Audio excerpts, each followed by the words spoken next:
You guys wanted to explore Shelby Van Pelt's Remarkably Bright Creatures. And I have to say, even just the premise had me totally hooked. A grieving woman, a giant Pacific octopus, and a mystery. Okay, so where do we even begin with this one? It's a pretty fascinating setup, isn't it? You've got Tova Sullivan, this woman in her 70s who's still dealing with the disappearance of her son, like years ago, and her nightly routine, cleaning the local aquarium. It seems to give her a sense of order, maybe even a refuge from all that pain, you know? Yeah, it does sound like she's kind of lost in her own world, finding comfort in the quiet of the aquarium. Exactly. Van Pelt uses that setting to really show us how deeply Tova's grief has kind of isolated her. It's not even just that she's alone, but that her grief has basically become her entire world.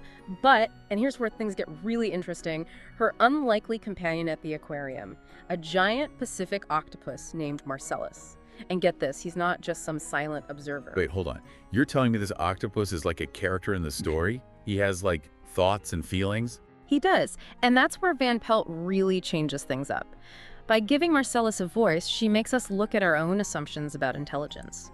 You know, we tend to think of intelligence as this thing that's uniquely human, but what if other species experience the world in ways that we can't even imagine? Whoa. So we're not just getting a human perspective on grief, we're seeing it through the eyes of an octopus. That's kind of mind-blowing. What's it like inside Marcellus's head? Well, he's definitely incredibly observant and really witty, for one thing. He sees the human world with this sharp, almost satirical view. He's picking up on all our little quirks, you know, our contradictions, the things we do that probably seem pretty bizarre from an octopus's point of view. Oh, I can only imagine the commentary. So how does this philosophical octopus even become a part of Tova's journey? I mean, they seem like such an odd pair. Right. But their connection becomes this unexpected catalyst for Tova's healing. Think about it. Marcellus is this creature confined to his tank, but he still finds ways to interact with his world. He has these limitations, but he adapts. And in a way, he kind of shows Tova how to do the same with her grief. So he's not just a friend, he's almost like a guide, helping her to see beyond the walls she's built up around herself. That's a great way to put it. And as their bond deepens, another layer of the story starts to unfold. Remember the mystery you mentioned, the disappearance of Tova's son? Well, that starts to unravel, and we see how that unresolved trauma has actually shaped her whole life. It's like the past is catching up with her, forcing her to confront not just her grief, but all those unanswered questions about her son's disappearance. Exactly, and that's where the novel takes on this really powerful dimension. It's not just about this unusual friendship, but about the lasting impact of trauma and that long, difficult road to healing. So we've got grief, an octopus, and a mystery. What else is going on in this story? Is it all doom and gloom? Yeah, not at all. Van Pelt manages to balance those heavier themes with some humor and warmth. Marcellus's witty observations, for example, they provide some moments of levity. And Tova's resilience really shines through. Even with all her pain, there's this spark in her that just refuses to be extinguished. It sounds like she's a fighter, and she's found this unlikely ally in this octopus.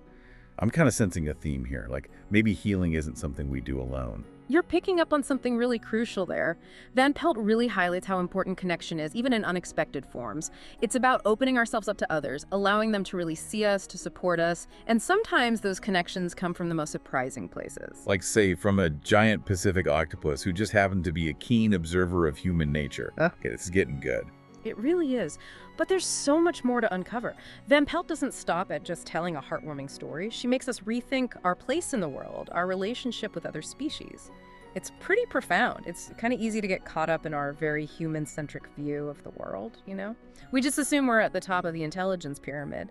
But this book really challenges that. It asks us, what if intelligence actually takes many forms? What if we've been totally missing other ways of understanding and experiencing the world? So it's not just a heartwarming story about an unlikely friendship. It's got like a whole philosophical side to it. Exactly. It's almost as if Van Pelt's inviting us to step outside that human bubble and consider other perspectives. Marcellus, just in his own way, embodies that, right? I mean, he's trapped in his tank, yeah, but he's also observing and analyzing, forming his own opinions about all the humans around him. I'm picturing him like this wise old sage watching us scurry around and like shaking his head at all our drama. Yeah. That's a great image. And the thing is, his perspective makes us question so many things we might just take for granted. Our relationships, our priorities, the way we interact with the natural world, all of it. So he's not just a character, he's like a mirror, reflecting back these deeper questions about how we live and who we think we are. Yeah. That's a really insightful way to put it, and I think that's a big part of what makes this story so powerful. Sure, it's entertaining, but it also really pushes us to think differently, to expand how we define intelligence, connection, what it means to be alive. Okay, I have to ask, does Marcellus ever escape his tank? Oh, It's kind of killing me to think of him stuck in there. Oh, I can't give that away. But what I can say is that the way Van Pelt uses the tank as a symbol is just brilliant. It really represents those limitations we all face, whether they're physical, emotional, or societal. And yet, even with those confines, both Marcellus and Tova find ways to break free, to connect, to grow. Okay, now you've officially piqued my curiosity. But before we go too deep into the philosophical side of things, can we go back to the mystery for a sec? What can you tell us about Tova's son, without spoiling anything? Well, as the story unfolds, we start to learn more about what happened when he disappeared. We see those ripple effects of the trauma, how it's shaped Tova's life, her relationships. It really reminds us that sometimes the past doesn't stay buried, and, facing those old wounds can be painful, but it's a necessary part of healing. So it's not just about Tova finding closure, it's about understanding how that unresolved trauma can linger and affect us in ways we don't even realize. Exactly. And Van Pelt handles this aspect of the story with so much sensitivity and nuance. She shows us how trauma can show up in all these different ways, affecting our trust, our ability to connect, even our sense of self. Wow, it sounds like this book really tackles some heavy stuff. Yeah. But you mentioned earlier that there's also humor in the story. How does that work? Does Marcellus, crack jokes? He does. He's got this great dry wit. He's always observing human behavior and commenting on it in this very deadpan way. It's hilarious and insightful at the same time. He's like that friend who can point out how absurd something is, but without being mean. So even though it deals with grief and trauma, there are these moments of lightness, of genuine laughter. Absolutely. And that humor isn't there to make light of the serious themes, but to create some balance, to remind us that even when things are tough, there's still room for joy, for connection, for a good chuckle.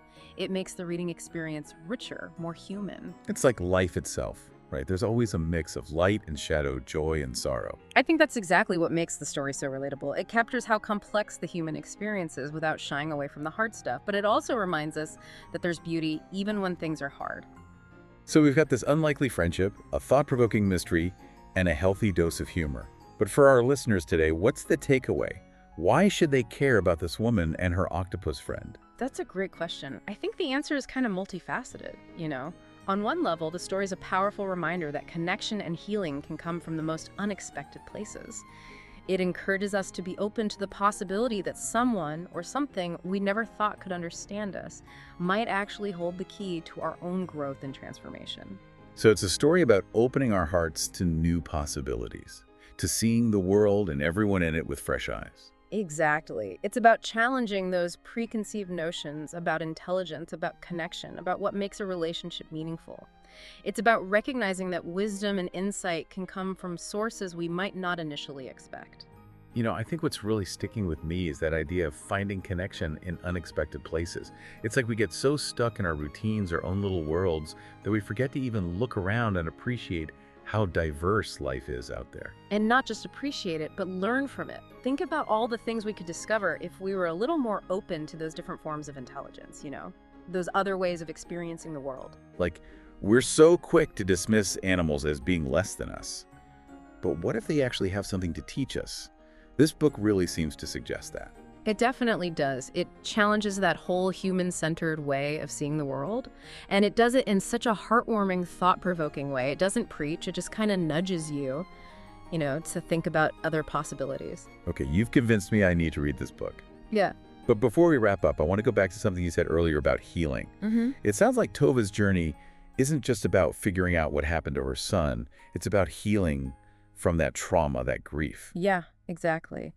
And that healing process is so beautifully done in the novel. It's not like this straight line. It's messy, full of setbacks, breakthroughs, And what's really powerful is how Van Pelt shows that Tova's connection with Marcellus, this creature that's so different from her, helps her to heal. It's like that saying, sometimes the things that are most different from us are exactly what we need. That's such a great way to put it, and I think it's a message that goes way beyond this book. It's a message about the power of empathy, of compassion, of being open to those who might seem strange or unfamiliar at first. It's a reminder that sometimes the greatest lessons come from the most unexpected teachers. Who knew an octopus could be such a wise friend, right? It's pretty amazing, isn't it? And I think that's the magic of this story. It reminds us that the world is full of these wonders, full of creatures and connections we could never have imagined. All we have to do is open our minds and hearts. So as we wrap up this deep dive into Remarkably Bright Creatures, what's the one thing you want our listeners to take away? That's a good question.